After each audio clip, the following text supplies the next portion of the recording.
목사님도 특별한 사람으로 세워주셨는데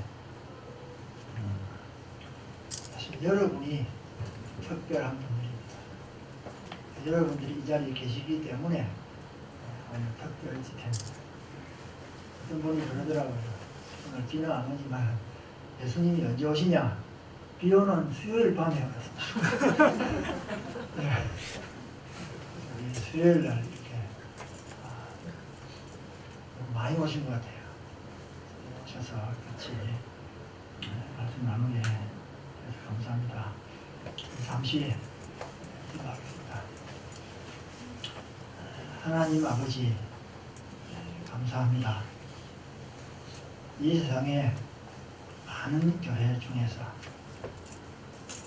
또 이곳에 하나님께서 김열 목사님과 함께 우리 하나님의 교회 지체들을 중심으로 해서 하나님 교회를 이곳에 세워주셔서 이곳에서 하나님의 살아있는 말씀이 선포되게 하여 주시고 이곳에서 예수 안 믿는 사람들이 예수를 믿어 세례받고 구원받는 일들이 일어날 수 있도록 하나님의 교회를 세워서 지금까지 이끌어가게 하여 주심을 감사합니다. 목사님을 중심으로 해서 정말 교회가 아름답게 성장해 가고 있는데 오늘 저녁 부족한 것이 이렇게 말씀을 들고 섰습니다. 오늘 저녁에 정말 저희들에게 사람을 보내지 마시고 하나님의 말씀이 이곳에 살아있게 하여 주시고 그 말씀이 우리 가운데 성령 안에서 새롭게 자리 잡는 그런 귀한 시간 되게 하여 주시옵소서. 예수님의 이름으로 기도 올리옵나이다. 아멘.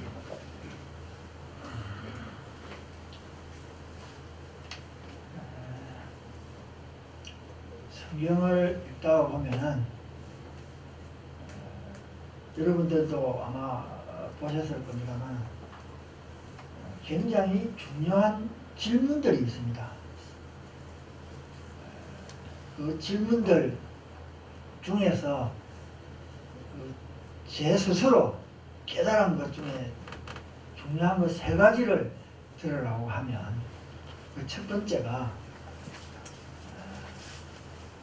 하나님 말씀을 어기고 먹지 말라고 하는 선악과를 먹고 어디 골짜기 가서 숨어 있는데 우리 하나님이 찾아가셔서 아담아, 아담이라는 말은 안 나옵니다만 아담에게 찾아가셔서 창세기 3장 9절에 보면 네가 어디에 있느냐. 여러분 오늘 밤에 하나님께서 저와 여러분에게 또 한 번 우리에게 찾아오셔서 너가 지금 어디에 있느냐 이렇게 질문할 때에 여러분 어떻게 대답하실 수 있겠습니까? 사람들의 속성 중에 하나가 자꾸 숨으려고 하는 거죠. 하지만 시편 139편을 한번 보십시오. 그 시편 139편을 쓴 다윗이 뭐라고 합니까?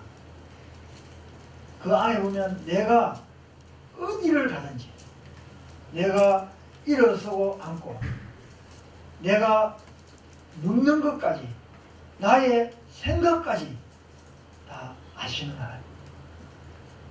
그래서 우리는 숨을 수가 없습니다. 그럼에도 불구하고 우리는 자꾸 이 세상 살아가면서 내 자신이 누구인지를 모르고 자꾸 하나님을 떠나가려고 하는 그런 경우들이 얼마나 많은지. 또 하나는 내가 어디 있느냐 이 질문은 너 존재가 무엇이냐 라고 하는 그런 질문과 동일한 것이라고 볼 수 있습니다. 사랑하는 하나인 교회 성도 여러분, 오늘 밤 하나님께서 저와 여러분에게 내가 어디 있느냐라고 하는 그 질문 앞에 주님 제가 이 자리에 서 있습니다 라고 솔직하게 대답할 수 있는 그런 시간이 됐으면 좋겠습니다. 또 하나 질문은 예수님이 사역을 하시다가 이제 예루살렘으로 이제 마지막 올라가시기 전에 제자들을 불러 모아놓고 말씀하십니다. 내가 지금까지 사역하면서 병자도 고치고 죽은 자도 살리고 이런저런 많은 일을 하지 않느냐. 그러니 나를 따라오는 그런 사람들이 그 사람들이 나를 누구라고 하느냐 이런 질문을 했어요. 그러니까 제자들이 그 사람 이런저런 사람들이 예수님을 보고 예레미야 선지자 중에 한 사람 뭐 이렇게 대답하는 거예요. 그렇다면 그 사람들 말고 너희는 나를 누구라 하느냐 이 질문 앞에 제자들이 서게 됩니다. 여러분 예수님 믿은 지 얼마나 됩니까? 예수님께서 오셔서 오늘 저녁에 여러분에게 너희들은 나를 누구라 하느냐 이렇게 질문할 때에 정말 분명한 대답을 가지고 계십니까? 그때 우리 베드로가 말씀하신 주는 그리스도시요 살아계신 하나님의 아들입니다. 이것을 우리는 뭐라고 합니까? 신앙 고백이라고 합니다. 이 신앙 고백을 한 사람을 우리는 예수님을 믿는 사람이라고 합니다. 이 사람을 우리는 신앙인이라고 합니다. 여러분 신앙인이라고 하면 신앙인이 뭡니까? 신앙인. 내가 신앙인이다. 내가 크리스찬이다. 내가 예수 믿는 사람이다. 그 증거가 무엇입니까? 베드로가 고백한 것처럼 주인이 바뀐 사람. 내 삶의 주인이 바뀐 그 사람이 바로 그 삶의 주인이 예수 그리스도로 바뀐 그 사람이야말로 바로 신앙인입니다. 물론 베드로가 그렇게 고백했지만 몇 시간도 지나지 않아서 그것을 부인하는 부분도 있었지만 그 한 번 예수 그리스도를 자기 자신의 신앙의 삶의 주인으로 고백한 것 이것이 바로 신앙입니다. 그러면서 오늘 저와 여러분과 함께 나눌 세 번째 질문 우리 목사님께서 대신 봉독해 주셨습니다. 나는 부활이요 생명이요 나를 믿는 자는 죽어도 살겠고 무릇 살아서 믿는 자는 영원히 죽지 아니하리라 라고 하는 것을 네가 믿느냐. 한마디로 표현하면 내가 부활을 믿느냐. 여러분 하나님을 안 믿는 사람을 우리는 무신론자라 이렇게 말합니다. 신을 안 믿는 사람을. 그래서 신을 안 믿는 사람들 중에서요 신을 안 믿는 신이 안 계시다고 하는 그것에 대해서 얼마나 많이 연구하고 얼마나 많이 책도 내고 그렇게 해서 그런 사람들이 믿는 사람들에게 이론적으로 많은 것들을 제공하고 있습니다. 그래서 이 사람들은 대놓고 하나님이 없다고 하니까 우리가 무신론자라 이렇게 합니다. 그런데 또 하나는 신을 인정하지만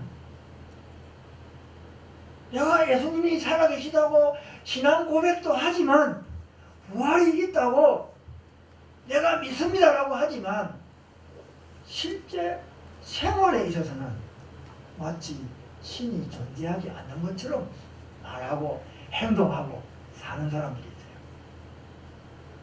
이것을 우리는 전문적인 용어로 실천적 무신론자라 이렇게 말합니다. 여러분 우리가 예수 그리스도를 믿고 정말 주님은 살아계신 하나님의 아들입니다. 나는 부활이요 생명이요 나를 믿는 자는 죽어도 살겠고 물론 살아서 믿는 자는 영원히 죽지 아니하리라라고 하는 이것을 믿는다고 하면서도 실제 생활에 가서는 내 생각대로 그때 보면은 내 마음대로 말하고 행동하고 그렇습니다. 우리가 복음을 믿습니다. 가르쳐준 교리들을 받아들입니다. 그러나 실제 삶에 있어서는 결정적인 순간에 하나님의 뜻을 거부하고 내 마음대로 행동하는 내 욕심을 관철시키는 이런 모습들이 오늘 우리 가운데 있지는 않습니까? 그래서 오늘 저는 이 마지막 세 번째 질문, 네가 이것을 믿느냐? 네가 부활을 믿느냐? 그래서 우리의 신앙을 지탱해주는 버팀목, 그 버팀목이 저 개인적으로는 이 부활신앙이라고 믿습니다. 이 부활신앙 때문에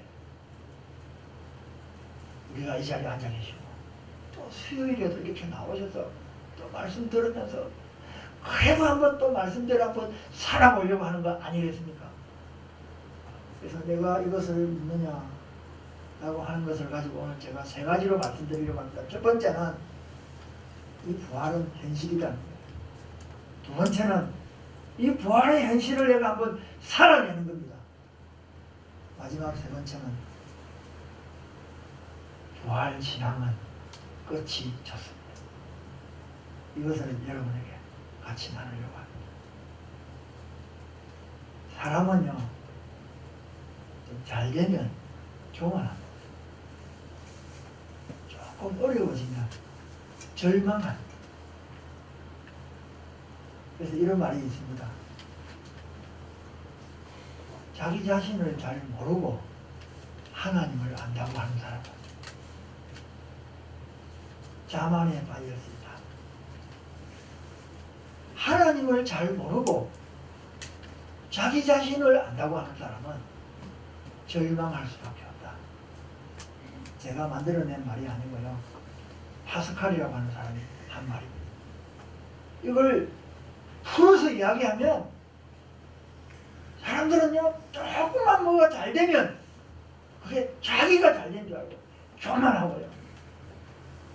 다른 사람 무시하고요. 그리고 조금만 좀 어려움 당하면 절망하고 힘들어하고 좌절하고 낙심하는 이게 우리의 모습입니다. 그래서 저는 이런 우리의 모습을 가지고 우리에게 주어진 이 신앙을 지켜나가는 그 버팀목이 무엇인가? 그것이 바로 이 부활신앙입니다. 이 부활신앙은 오늘 우리에게는 현실이라는 겁니다. 현실. 오늘 우리가 읽은 말씀 24절에 보면 이런 말씀이 있습니다. 마르다가 이르되 마지막 날 부활 때에는 다시 살아날 줄을 내가 아나이다. 여러분, 이미 예수님은 이 마르다와 마리아의 그 자매 오빠가 죽은 것을 알고 오셨습니다. 그런데 예수님은 이 나사로를 지금 살리려고 왔습니다. 그래서 이 마르다와 마리아는 부활 신앙을 사실 믿기는 했습니다만 예수님이 원하시는 그런 완전한 부활 신앙을 믿지는 못했습니다. 지금 예수님이 오신 것은 자기 오빠를 지금 살리려고 오신 거예요. 마지막 날에는 살려주실 줄 믿습니다. 그런데요, 여러분, 로마서 6장 3절에서 5절에 보면 이런 말씀이 있습니다. 우리 한번 같이 찾아보시면 좋겠습니다. 로마서 6장 3절에서 5절의 말씀을 보면은 제가 한번 읽습니다. 무릇 그리스도 예수와 합하여 세례를 받은 우리는 그의 죽으심과 합하여 세례를 받은 줄을 알지 못하느냐? 그러므로 우리가 그의 죽으심과 합하여 세례를 받음으로 그와 함께 장사되었나니 이는 아버지의 영광으로 말미암아 그리스도를 죽은 자 가운데서 살리심과 같이 우리로 또한 새 생명 가운데서 행하게 하려 함이라. 만일 우리가 그의 죽으심과 같은 모양으로 연합한 자가 되었으면 우리 같이 읽겠습니다. 또한 그의 부활과 같은 모양으로 연합한 자도 되리라. 아멘. 아멘.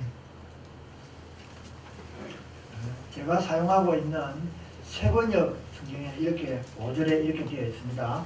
우리가 그의 죽으심과 같은 죽음을 죽어서 그와 연합하는 사람이 되었으면 우리는 부활에 있어서도 또한 그와 연합하는 사람이 될 것입니다. 바울은 로마 교인들에게 편지를 쓰면서 너희들이 예수를 믿고 세례를 받으면 그 순간 예수님 죽으신 것 같이 너희 자식들이 죽는다. 동시에 예수님이 살으신 것 같이 너희들도 살아야 돼. 저는 이 말씀을 묵상하면서 부활이라는 게 장차 이 마르다와 마리아가 고백한 것처럼 장차 되어질 일일 뿐만 아니라 지금 이 시간, 이 순간, 이 현실 이것이 또한 우리에게 부활이라는 거예요. 그렇습니다. 우리가 이 부활의 현실을 자꾸만 망각해 버릴 때에 우리에게 찾아오는 신앙의 딜레마는 자꾸 깊어질 수밖에 없기 때문에 그렇습니다. 또한 우리가 예수를 믿으면서도 부활이 현실이라면서 실제 삶에 있어서는 그렇지 못할 때가 참 많거든요. 왜요? 내가 부활의 현실을 살아가고 있는데 저와 여러분의 삶의 형편을 보면 물론 잘 나가는 사람들은 잘 나가지만 내가 하는 일이 때로는 하는 일마다 잘 안 되고 그래서 이렇게 고백할 때도 없지 않습니까? 차라리 이렇게 살 바에는 죽는 게 낫지. 저도요 미국 가서 교회를 시작하면서 쉽지 않더라고요. 근데 지금 미국이 살기가 한국보다 더 못한 것 같아요. 2015년도에요. 미국으로 이민 온 사람들이 한 300여 가정밖에 안 되는데 미국에서 한국으로 역이민을 오는 사람이 한 3,500가정이 된대요. 그만큼 한국이 잘 사는 것 같아요. 제가 11년 만에 왔는데 얼마나 복잡한지. 네. 다니는 데마다 아파트가 왜 그렇게 높아요? 네. 정말 대한민국이 너무 잘 사는 것 같아요. 그럼에도 불구하고 제가 이민 목회를 하면서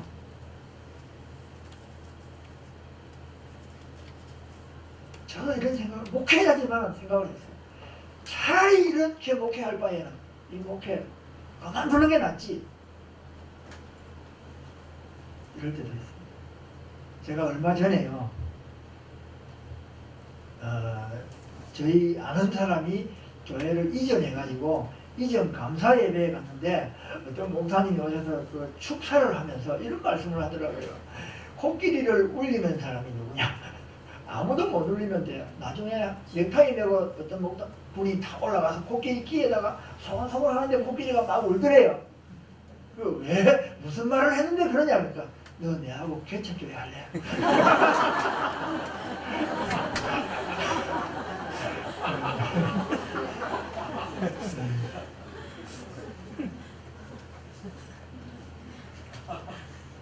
그렇습니다. 내가 부활의 현실을 살고 있지만 실제 내 삶의 형편은 그 부활의 현실하고 상관없이 돌아갈 때가 얼마나 많습니다. 차라리 이 남자와 차라리 이 여자와 살 바에는 헤어지는 게 낫지. 혹시 이 가운데 그런 분 계십니까? 부활의 현실을 믿는 저와요. 그런 질문 앞에서 우리는 분명히 대답할 수 있어야 합니다.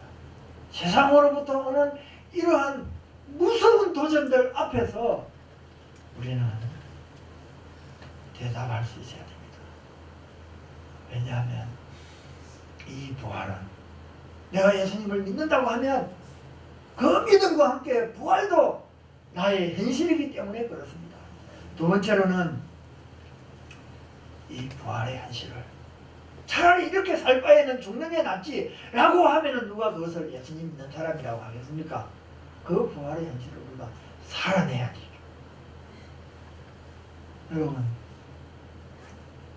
살아있는 씨와 죽은 씨의 차이가 뭔지 아십니까? 땅에 심어보면 압니다. 저는 19살 때까지 저희 아버지가 막 도와서 농사를 지은 사람이기 때문에 압니다. 씨가 죽었는지 살았는지 땅 속에 묻어두면 압니다. 그 땅 속에서 그 깜깜한 지하에서 그 땅의 온도와 함께 섞여서 몸부림치면서 완전히 썩어져 버리고 없어져 버리면 그거는 죽은 씨입니다. 그럼에도 불구하고 그 땅 속에서 꿈틀거리면서 싹을 틔워서 그 땅을 뚫고 올라오면 그거는 살아있는 씨입니다. 부활신앙도 마찬가지입니다. 우리가 정말 이 부활의 현실을 살고 있는 부활의 신앙을 가지고 있다면 그 씨와 같이 이 세상 현실에서 부대끼면서 그 세상 현실과 동일하게 아무렇게나 살아간다면 그것이 어떻게 부활신앙이라고 하겠습니까? 그런 가운데서도 내가 이렇게 살 바에는 차라리 죽는 게 낫지가 아니라 그럼에도 불구하고 내가 이 신앙을 지켜나가야지 라고 하는 그 부활에 살아있는 씨, 그로 말미암아 우리의 신앙이 살아있는 거 아니겠습니까? 여러분, 여전히 달라지지 않는 현실을 살지만 그 현실을 우리는 영어로 이렇게 표현할 수 있습니다. 컨텍스트. 우리가 살아가고 있는 삶의 현장, 이 컨텍스트, 이 현장에서 부활의 현실을 살아내는, 그 부활의 현실을 살아내는 그 내용, 그 컨텐츠, 그 내용이 우리 가운데 계속 만들어질 때 그것이야말로 부활의 신앙을 살아내는 것 아니겠습니까? 여러분, 좋은 드라마와 나쁜 드라마의 차이가 뭔지 아십니까? 혹시 태양의 후예, 저도 미국에서 봤습니다. 네. 태양의 후예를 보고 난 사람들의 남아있는 게 뭐냐? 송중기하고 송혜교밖에 없다는 거예요. 이거는 나쁜 드라마. 혹시 응답하라 1988 보셨습니까? 네, 저는 그걸 다 보지는 못했습니다. 마지막 부분을 봤는데 눈물 나더라고요. 드라마 속이지만 그 사람들이 살아가는 이야기가 있지 않습니까? 삶의 내용이 그 가운데 있지 않습니까? 그래서 살아가는 사람들 그것을 보면서 때로는 웃기도 하고 때로는 울기도 하고 우리의 삶의 컨텍스트 안에서 그 콘텐츠, 그 내용을 만들어가는 것. 그래서 찬송가 288장 예수로 나의 구주 삼고 이렇게 나오죠. 그 후렴을 보면 이것이 나의 간증이요, 이것이 나의 찬송이요. 여러분, 우리의 부활의 현실을 믿고 부활의 현실을 살아가는 사람들에게는요, 바로 이런 신앙의 내용이 있어야 되지 않겠습니까? 사도행전 16장을 여러분 한번 보십시오. 거기 보면 바울과 실라가 있습니다. 복음 전하러 다닙니다. 하루는 복음을 전하고 있는데 한 소녀가 귀신이 들려 계속 따라다니면서 바울과 실라를 괴롭힙니다. 복음 전하는 것을 방해했습니다. 그래서 계속 놔두면 안 될 것 같아서 바울이 이 귀신 들린 소녀를 예수님 이름으로 고쳐주셨어요. 그래서 귀신에 끌려서 평생 불쌍하게 살아가야 될 그 소녀가 다시 새 생명을 얻었습니다. 그런데요, 이 소녀를 뒤에서 조종하면서 돈벌이하는 도주가 있었잖아요. 소녀가 고침받으니까 더 이상 이 소녀를 통해서 돈벌이가 안 되니까 바울과 실라를 붙잡아서 두들겨 팹니다. 그리고 감옥에다 경찰서에 연락을 해서 감옥을 가두어 버립니다. 바울과 실라의 입장에서 얼마나 어떻게 보면은 하나님 앞에서 원망스럽겠습니까? 감옥에 들어가서 맞을 때는 몰랐는데 나중에 시간이 지나면 지날수록 맞은 부위가 너무 아프지 않습니까? 성경에 보면 밤중쯤 되어 하나님을 원망하고 내가 그래도 복음 전하다가 이렇게 했는데 하나님이 그런 사람들을 어떻게 시켜서 우리를 이렇게 할 수 있냐고 원망하고 불평하고 절망한 것이 아니라 밤중쯤 되어 뭐 했습니까? 그들이 기도하고 찬양했습니다. 저는 이 말씀을 묵상하면서 부활의 현실을 사는 사람들이 바로 이런 모습입니다. 부활의 현실을 살아내는 사람들의 그 삶의 내용이 바로 이것이구나. 기도하고 찬송하니까 옥물이 열리잖아요. 졸고 있던 교도관이 깜짝 놀라서 어떻게 합니까? 죄수들이 다 도망간 줄 알고 자살하려고 하는데 그때 이 바울과 실라가 우리가 여기 있다고 너무 놀란 이 교도관이 죄인을 지켜야 될 교도관이 죄인 앞에 무릎을 꿇습니다. 그래서 이 죄인 앞에 질문을 합니다. 선생님, 어떻게 하면 나도 구원을 받을 수 있습니까? 그때에 바울과 실라가 대답하는 말, 주 예수를 믿어라. 그리하면 너와 내 집이 구원을 얻으리라. 여러분, 요즘 전도하기가 참 쉽지 않습니다. 예수님 믿는 사람이나 안 믿는 사람이나 별 차이가 없기 때문에 그렇습니다. 그래서 예수님 믿으라고 하면 뭐라고 합니까? 너나 잘 믿어라. 너나 잘 믿어라. 그럼에도 불구하고 저와 여러분, 오늘 우리는 부활의 현실을 믿고 그 부활의 현실을 살아낸다고 하면 나에게 부활의 현실을 살아낸 내용이 있어야 됩니다. 사람들이 예수 안 믿는 사람들이든지 믿는 사람이든지 우리를 보고 뭔가 궁금증이 있어요. 저분이 예수를 믿으면서 저렇게 어려운 상황 속에서도 기도하고 있네, 찬송하고 있네, 저렇게 힘든 상황 속에서도 저 가정을 지키고 있네. 사람들이 보고요 궁금증을 가져요. 그래서 질문을 받아요. 어떻게 해서 당신은 그렇게 살고 있습니까?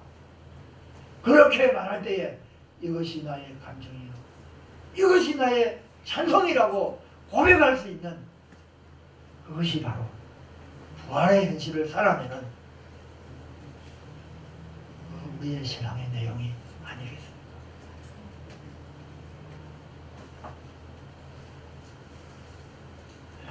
마지막 세 번째로 이렇게 부활의 현실을 살아내는 것은 쉽지는 않습니다. 여러분, 그럼에도 불구하고 이 부활의 신앙은 끝이 좋습니다. 이걸 영어로 표현하면 여러분 다 아시는 대로 해피 엔딩입니다. 우리의 신앙은 해피 엔딩입니다. 그렇습니다. 이것 때문에 우리가 예수 믿는 거 아니겠습니까? 바울이 고린도전서를 쓰면서 고린도 교회 안에 수많은 문제들이 많았는데 이 마지막 부분 15장에 가가지고 고린도 교인들이 여전히 부활에 대한 신앙이 불안한 것 같아서 자기를 비유해서 표현합니다. 여러분, 만약에 우리가 믿는 예수 그리스도를 믿는 이 신앙 안에서 부활이 없다면 먼저 나부터 제일 불쌍한 사람입니다. 사실 그렇지 않습니까? 내가 예수님 믿고 만약에 부활이 없다면 우리 신앙을 믿는 거 왜 이렇게 열심히 하려고 그래요? 왜 이렇게 막 어려운 가운데서 하려고 해요? 그러면서 이 바울이 고린도 교회 성도들에게 고린도전서 15장 58절에 결론적으로 이렇게 말합니다. 이 말씀은 찾아서 같이 읽도록 하겠습니다. 로마서 고린도전서 15장 58절 말씀.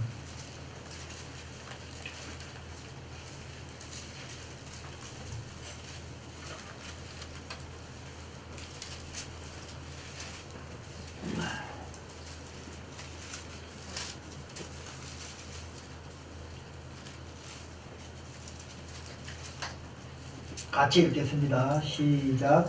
그러므로 내 사랑하는 형제들아 견실하며 흔들리지 말고 항상 주의 일에 더욱 힘쓰는 자들이 되라. 이는 너희 수고가 주 안에서 헛되지 않은 줄 알리라. 아멘. 여기 보면 굳게 서서 흔들리지 마라. 또 주님의 일을 더욱 많이 해라.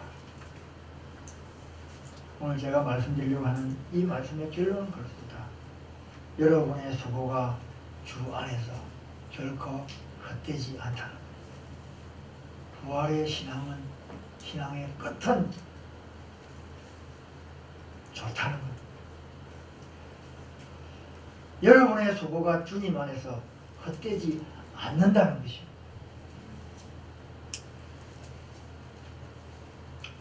부활의 신앙을 안고 살아가는 저희들에게 지금은 별 볼 일 없는 것 같지만 우리의 그 부활의 현실을 믿고 부활의 현실을 살아낸 결과는 헛되지 않다는 것입니다. 신앙의 경륜이 깊으면 깊을수록 교회의 직분이 올라가면 올라갈수록 정말 바보스러웠던 그 예수님의 모습이 우리 삶에 묻어난다면 그것이 바로 부활의 현실을 살아가는 모습이 아니고 무엇이겠습니까? 시간이 지나면 부패되는 음식이 있고 시간이 지나면 반려되는 음식이 있습니다. 사람도 마찬가지입니다. 시간이 지나면 부패되는 인간이 있고 시간이 지나면 반려되는 인간이 있습니다. 여러분, 너희 수고가 헛되지 않다고 하는 것, 오늘 우리는 이 말씀 앞에 우리의 모든 것을 다 넣어보십시오. 내가 잘한 것도, 내가 못한 것도, 내가 성공한 것도, 내가 실패한 것도 이 너희의 수고가 헛되지 않다고 하는 이 말씀 앞에 다 넣어서 한번 제가 이 시간을 믿어 그것을 한번 신뢰하는 그런 시간이 되었으면 좋겠습니다. 여러분, 예수 믿고 잘된 것만 아니라 예수님 믿고 좀 힘들었던 것, 실패했던 것, 상처받은 것들, 너희 수고가 결코 헛되지 않다고 하는 이 말 안에 나는 다 넣어서 주님 앞에 맡기는 그런 시간이 되었으면 좋겠습니다. 이렇게 사느니 차라리 죽는 게 낫지. 이것을 뛰어넘는 것이 바로 오늘 이 말씀 아니겠습니까? 너희의 수고가 결코 헛되지 않는다는 것. 이런 시가 있죠. 흔들리지 않고 피는 꽃이 어디 있으랴.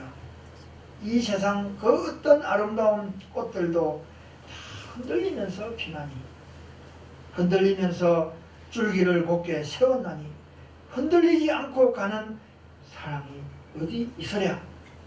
그렇습니다. 오늘 하나님께서 우리에게 주시는 이 말씀, 바람과 비에 젖어 흔들리지 않고 어떻게 꽃을 피울 수가 있겠습니까? 여러분, 신앙생활 하면서 무엇이 여러분을 흔들고 있습니까? 제 간증하고 마치도록 하겠습니다. 저는 초등학교 1학년 때부터 신앙생활을 시작했습니다. 신앙생활을 시작한 건 아니죠. 저희 학교 담임 선생님이 저희 동네에서 하숙을 하는 바람에 그 선생님 따라 교회 나가게 됩니다. 선생님 따라 다니면 공부 좀 못해도 좋은 성적 줄까봐. 그렇게 해서 신앙이 자랐습니다. 그런데 저희 집안은 예수님 안 믿는, 예수님 안 믿는 것 중에서도 좀 세게 안 믿는 그런 집안. 저희 아버지는 그래도 좀 봐주셨는데 저희 큰형님이 얼마나 저를 예수 믿는다고 핍박하고요. 제사 안 지낸다고요. 얼마나 많이 혼내고요. 근데 어릴 때 받은 그 신앙이, 저는 제가 어릴 때 다녔던 그 교회가 고신이었어요. 그래서 그때 막 고신이 우리 한국에 전부 다 고신인 줄 알았어요. 서울에 제가 올라올 때도 고신이 아니면 전부 이단인 줄 알았어요. 그렇게 자란 신앙이 변함이 없는. 그래요. 제가 시골에서 살면서 저는 오직 교회 나가고 오직 성경 읽고, 그러면 저에게는 그것이 제 소원이었어요. 그런데 저희 집이 갑자기 환경이 바뀌어가지고 부산으로 이사를 가게 되었어요. 그 이사를 가는 그날 제가 우리 형님 따라 부산으로 이사를 가면 교회를 못 나간다는 그런 뭔가 불길한 느낌에 저 혼자 19살 부산으로 이사 가는 날 성경책 하나 들고 서울로 왔어요. 그래서 서울에 와서 그때부터 제 혼자 이제 신앙생활 시작하면서 교회 다니면서 이런 생각했습니다. 처음에 내가 하나님을 위해서 가정을 버리고 내 혼자서 이렇게 하나님 중심으로 왔으니까 하나님 다 책임지시겠지 착각을 해도 너무 많이 했더라고요. 갈수록 사는 게 너무 어려웠어요. 너무 힘들었어요. 그게 뭡니까? 돈이 있어야 뭘 하죠.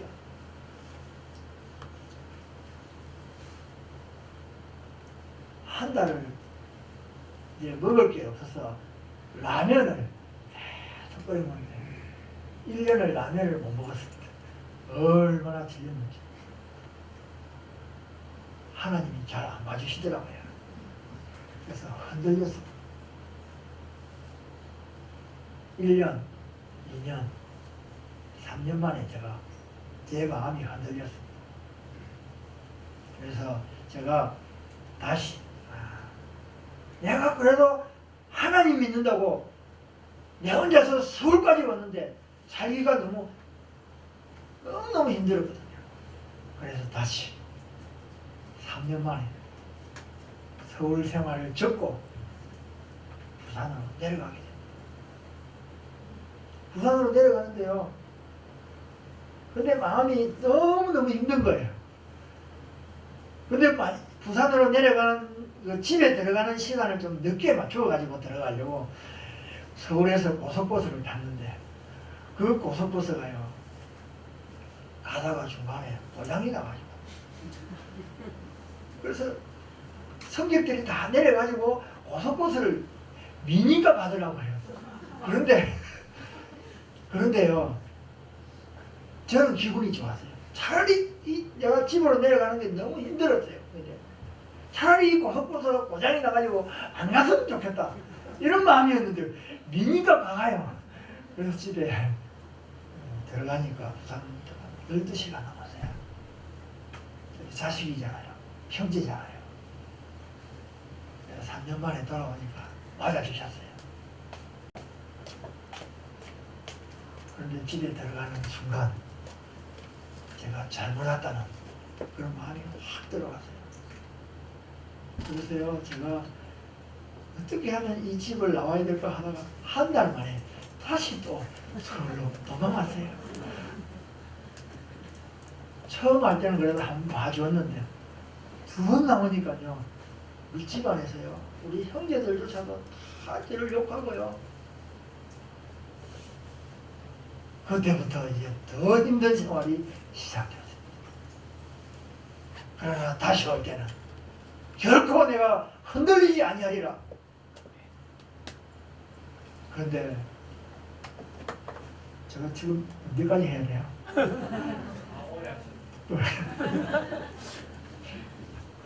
근데 서울 오니까요 저는 그때까지만 해도 학력이 초등학교밖에 안 됐어요. 그래서 그때는 초등학교밖에 안 나오면 군대를 못 가요. 방위를 가게 됐어요. 서울에 오니까 방위 영장이 나와 있는 거예요. 여러분 아시다시피 방위는 집이 있어서 부모가 도시락을 싸주고 출퇴근해야 되잖아요. 근데 저는 오자마자 아무것도 없어요.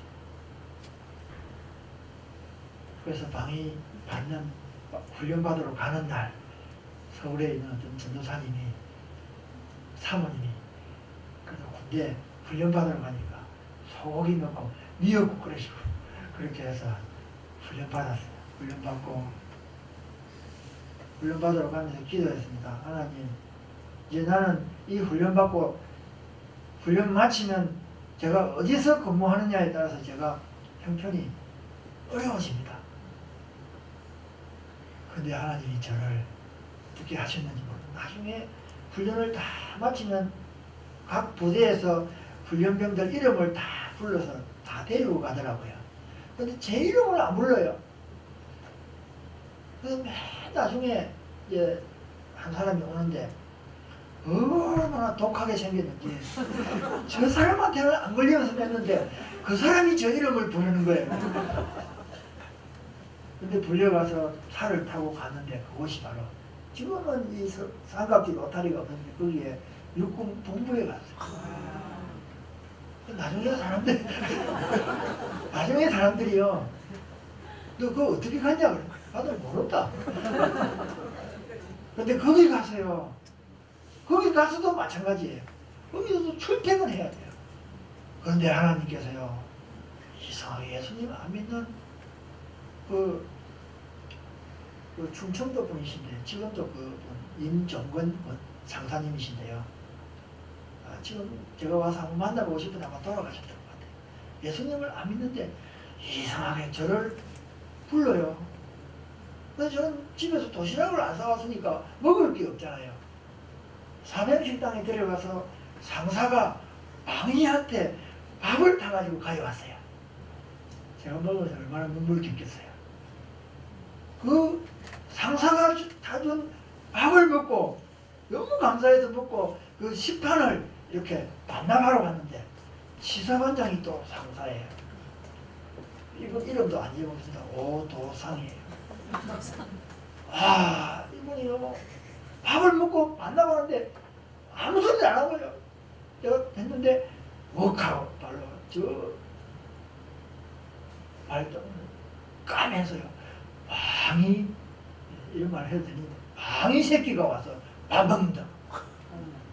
아, 그때 얼마나 서러웠던지. 근데 옆에서 그 상사님이 보고 있었어요. 그래서 상사가 둘이 싸웠어요. 왜 내가 밥을 다 줬는데 당신이 그래 하냐고. 아, 이렇게 해서 하나님이 저를 이 상사를 통해서 육군본부 안에서요. 제 그 맡은 일이 뭐냐면 1종하고 3종을 맡았어요. 1종은 먹는 거고요. 3종은 입는 거예요. 그리고 제 맡고 있는 부서가요. 육군본부 비흡표라고 했어요. 장교 독신 숙소를 관리했어요. 그래서 저한테 정의병, 너가 오늘부터 그 방이 비어있으니까 그 방 하나 차지하고 오늘부터 여기서 밥 먹고 자고 다 하라는 거예요. 그래서 제가 1년 동안 방위 장교로 근무했어요. 그래서 1년 근데 사실요, 육군본부 안에 들어가 있으니까 전부 다 학력이 저보다 못한 사람이 아무도 없었어요. 전부 다 대학생 아니면 대학원생이에요. 그때 하나님께서 저에게 마음을 주셨어요. 공부해야 된다. 저는 그 전에는요, 성경 읽는 것, 교회 가는 것, 그게 예수님 믿는 줄 알았는데 방위 생활하면서 저 눈을 좀 열어주셨어요. 그래서 나오자마자 검정고시를 시작했어요. 저는 사실 목사가 되려고 서울에 온 것은 아닙니다. 제가 13살 때에 학교 가지 못해서 야학을 하면서 그때 선생님이 너희들 꿈이 뭐냐 할 때에 제가 13살 때 그때 제가 앞으로 목사가 되겠습니다 라고 했던 그 말을 다 잊어버리고 살았는데 서울에 와서 나중에 공부하다 보니까 자연스럽게 신학을 하게 되고요. 신학을 하다 보니까 서울에서 액처에 신학대학을 졸업하고 저는 사람들이 모르지만 저는 고신이 아니면은 뭐 그런 마음밖에 없었기 때문에 신학을 서울에서 부산으로 3년 동안 통학을 했습니다. 그때 만났던 분이 바로 우리 김열 목사님입니다. 김열 목사님 신앙도 저하고 비슷하기 때문에 이상하게 목사님이 먼저 저보다 나이가 어리면서도 먼저 장가를 갔어요. 신학교 밑에서 또 막 살림을 차려가지고 있는데 제가 거기 가서 맨날 가서 우리 사모님 너무 저에게 잘해주셔가지고 형제같이 지냈습니다. 네. 저는 공부를 잘 못했는데 우리 목사님은 공부를 얼마나 잘하는지 나는 뭐 공부하다 보면 시험 지보면 쓸 줄 모르는데 목사님은요 한번 시작하면 아마 하나님 교회 김열 목사님 모시고 있다는 건 하나님 복입니다. 그건 제가 보장합니다. 네. 그렇게 해서 제가 같이 졸업하고 신앙하고 저는 제가 믿음의 1세대잖아요. 근데 마귀가 사탄이 이 믿음의 과정이 이루어지기 위해서 얼마나 방해하는지. 근데도 하나님이 저를요 군대 생활 그렇게 하게 하고 대학 그리 나오게 하고 교회도요 하나님이 신앙생활 하면서 전도사, 강도사, 부목사, 담임목사 하는데요 하나님 그런 데 많이 봐주신 것 같아요. 저는 제 주변에 신앙생활을 해서 제 주변에 뭐 친척들 중에서 예수 믿는 사람이나 또 목사님들이나 세상적으로 빼기 하나도 없었어요. 근데 하나님이 저를 그렇게 세워주셨어요. 왜요? 중간에 그렇게 많이 물질적인 가운데서 많이 흔들었지만 다시 제가 그 부활의 현실을 믿고 그 부활의 현실을 한번 살아내는 그런 저의 감정을 만들어냈기 때문에 하나님이 그렇게 길을 열어주셨어요. 그렇다고 해서 지금 제가 목회를 잘하느냐? 힘들어요. 그런데도 불구하고 제가 이 일을 한다고 하는 것은 뭐예요? 부활의 현실을 믿고 부활의 현실을 살아내면서 너희의 수고가 결코 헛되지 않다고 하는 것을 믿고 있기 때문에 그렇습니다. 사랑하는 성도 여러분, 우리에게 성공이 무엇입니까? 우리 인생의 성공이 무엇입니까? 랄프 에머슨이라는 사람이 이런 시를 썼습니다. 무엇이 성공인가? 그 한 부분만 인용하면 이렇습니다. 자신이 한때 이곳에서 살았음으로 해서 단 한 사람의 인생이라도 행복해지는 것, 이것이 진정한 성공이다. 사랑하는 우리 하나님 교회 성도 여러분, 여러분 정말 부활의 현실을 믿습니까? 부활의 현실을 살아내고 있습니까? 그렇다면 그 부활의 끝은 좋습니다. 그런 믿음 안에서 여러분이 처한 그 가정, 여러분이 다니고 있는 이 교회, 여러분들이 속해 있는 그 구역입니까? 목장입니까? 구역! 여전도에, 남년도에 여러분들의 직장 가운데서 여러분들의 그곳에서 살았기 때문에, 여러분들이 그곳에서 존재했기 때문에 단 한 사람이라도 행복할 수 있다면, 그래서 세상 사람들이 아니 성도들 가운데서도 뭔가 우리에게 궁금증을 가질 수 있다면 저와 여러분의 삶은 진정한 성공, 진정으로 승리한 부활의 신앙을 안고 살아가는 신앙인 줄로 믿습니다. 오늘 우리 이 신앙 붙잡고 이 부활의 신앙이 끝이 해피엔딩이라는 이 사실을 안고 끝까지 흔들리지 않고 주의 일에 힘쓰는 저와 여러분 될 수 있기를 주님의 이름으로 축원합니다. 기도하겠습니다. 하나님 아버지 감사합니다.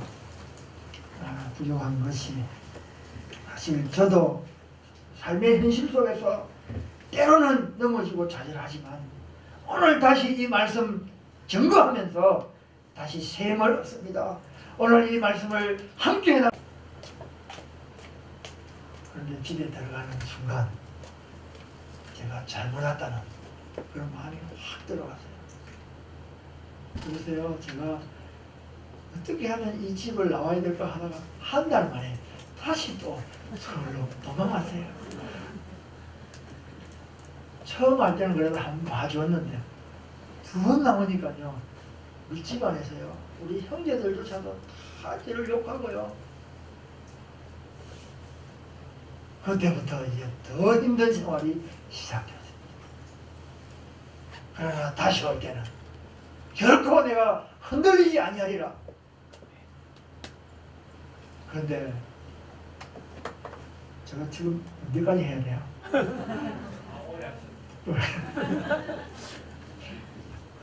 근데 서울 오니까요, 저는 그때까지만 해도 학력이 초등학교밖에 안 됐어요.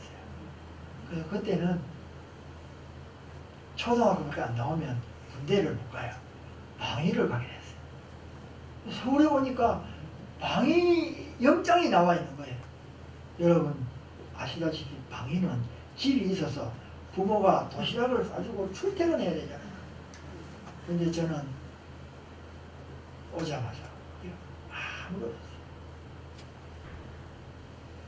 그래서 방위 받는 훈련 받으러 가는 날 서울에 있는 어떤 전도사님이, 사모님이 그래서 군대 훈련 받으러 가니까 소고기 넣고 미역국 끓여주고 그렇게 해서 훈련 받았어요. 훈련 받고 훈련받으러 가면서 기도했습니다. 하나님, 이제 나는 이 훈련받고 훈련 마치면 제가 어디서 근무하느냐에 따라서 제가 형편이 어려워집니다. 근데 하나님이 저를 어떻게 하셨는지 모르겠어요. 나중에 훈련을 다 마치면 각 부대에서 훈련병들 이름을 다 불러서 다 데리고 가더라고요. 근데 제 이름을 안 불러요. 그래서 맨 나중에 이제 한 사람이 오는데 얼마나 독하게 생겼는지 저 사람한테는 안 걸리면서 냈는데 그 사람이 저 이름을 부르는 거예요. 근데 불려가서 차를 타고 갔는데 그곳이 바로 지금은 이 삼각지 로타리가 없는데 거기에 육군 본부에 갔어요. 나중에 사람들이요, 너 그거 어떻게 갔냐 그래. 나도 모른다. 근데 거기 가서요, 거기 가서도 마찬가지예요. 거기서도 출퇴근해야 돼요. 그런데 하나님께서요, 이상하게 예수님 안 믿는 그 충청도 분이신데 지금도 그 임정권 장사님이신데요. 지금 제가 와서 한번 만나보고 싶은데 아마 돌아가셨던 것 같아요. 예수님을 안 믿는데 이상하게 저를 불러요. 그래서 저는 집에서 도시락을 안 사왔으니까 먹을 게 없잖아요. 사명식당에 데려가서 상사가 방위한테 밥을 타가지고 가져왔어요. 제가 먹으면서 얼마나 눈물을 깃겠어요. 그 상사가 타준 밥을 먹고 너무 감사해서 먹고 그 식판을 이렇게 반납하러 갔는데 시사반장이 또 상사예요. 이분 이름도 안 잊어먹습니다. 오도상이에요. 이분이 밥을 먹고 반납하는데 아무 소리도 안 하고요. 내가 했는데 웍하고 발로 저 발등을 까면서요. 방이 이런 말을 해도 되는데 방이 새끼가 와서 밥 먹는다. 그때 얼마나 서러웠던지. 근데 옆에서 그 상사님이 보고 있었어요. 그래서 상사가 둘이 싸웠어요. 왜 내가 밥을 다 줬는데 당신이 그래 하냐고. 이렇게 해서 하나님이 저를 이 상사를 통해서 육군본부 안에서요, 제 그 맡은 일이 뭐냐면 1종하고 3종을 맡았어요. 1종은 먹는 거고요, 3종은 입는 거예요. 그리고 제 맡고 있는 부서가요, 육군본부 비호표라고 했어요. 장교 독신 숙소를 관리했어요. 그래서 저한테 정의병, 너가 오늘부터 그 방이 비어있으니까 그 방 하나 차지하고 오늘부터 여기서 밥 먹고 자고 다 하라는 거예요. 그래서 제가 1년 동안 방위 장교로 근무했습니다. 그래서 1년 동안 근데 사실요, 육군본부 안에 들어가 있으니까 전부 다 학력이 저보다 못한 사람이 아무도 없었어요. 전부 다 대학생 아니면 대학원생이에요. 그때 하나님께서 저에게 마음을 주셨어요. 공부해야 된다. 저는 그 전에는요, 성경 읽는 것, 교회 가는 것, 그게 예수님 믿는 줄 알았는데 방위 생활하면서 저 눈을 좀 열어주셨어요. 그래서 나오자마자 검정고시를 시작했어요. 저는 사실 목사가 되려고 서울에 온 것은 아닙니다. 제가 13살 때에 학교 가지 못해서 야학을 하면서 그때 선생님이 너희들 꿈이 뭐냐 할 때에 제가 13살 때 그때 제가 앞으로 목사가 되겠습니다 라고 했던 그 말을 다 잊어버리고 살았는데 서울에 와서 나중에 공부하다 보니까 자연스럽게 신학을 하게 되고요. 신학을 하다 보니까 서울에서 액처에 신학대학을 졸업하고, 저는 사람들이 모르지만 저는 고신이 아니면은 뭐 그런 마음밖에 없었기 때문에 신학을 서울에서 부산으로 3년 동안 통학을 했습니다. 그때 만났던 분이 바로 우리 김열 목사님. 김열 목사님 신앙도 저하고 비슷하기 때문에 이상하게 목사님이 먼저 저보다 나이가 어리면서도 먼저 장가를 갔어요. 신학교 밑에서 또 막 살림을 차려가지고 있는데 제가 거기 가서 맨날 가서 우리 사모님 너무 저에게 잘해주셔가지고 형제같이 지냈습니다.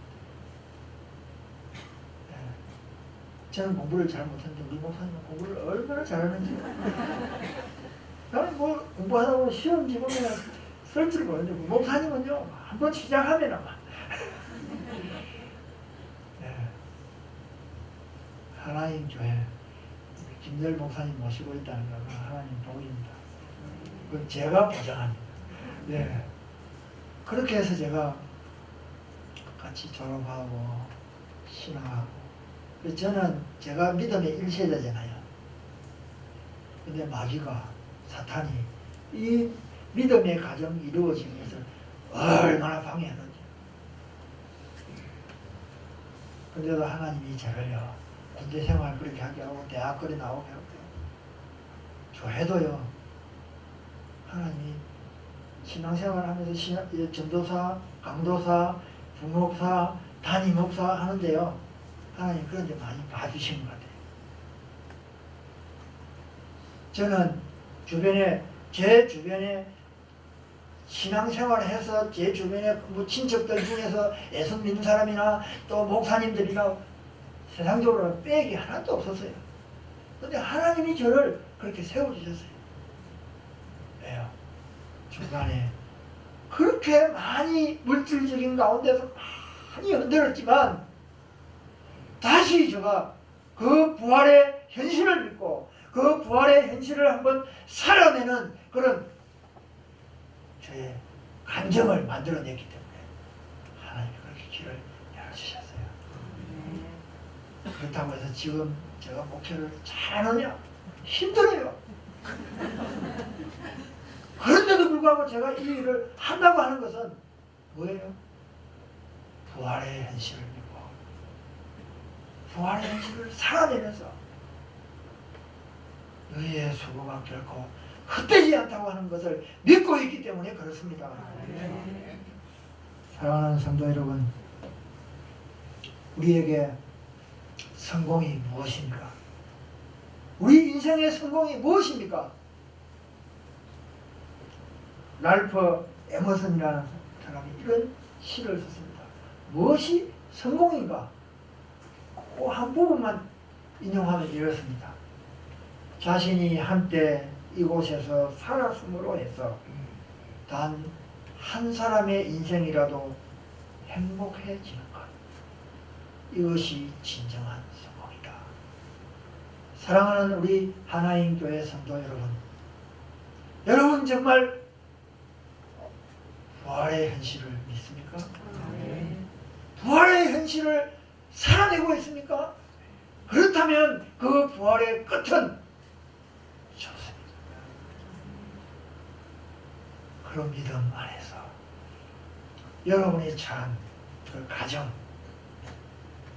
여러분이 다니고 있는 이 교회, 여러분들이 속해 있는 그 구역입니까? 목장입니까? 구역! 여전도에, 남년도에 여러분들의 직장 가운데서 여러분들의 그곳에서 살았기 때문에 여러분들이 그곳에서 존재했기 때문에 단 한 사람이라도 행복할 수 있다면, 그래서 세상 사람들이 아니 성도들 가운데서도 뭔가 우리에게 궁금증을 가질 수 있다면 저와 여러분의 삶은 진정한 성공, 진정으로 승리한 부활의 신앙을 안고 살아가는 신앙인 줄로 믿습니다. 오늘 우리 이 신앙 붙잡고 이 부활의 신앙이 끝이 해피엔딩이라는 이 사실을 안고 끝까지 흔들리지 않고 주의 일에 힘쓰는 저와 여러분 될 수 있기를 주님의 이름으로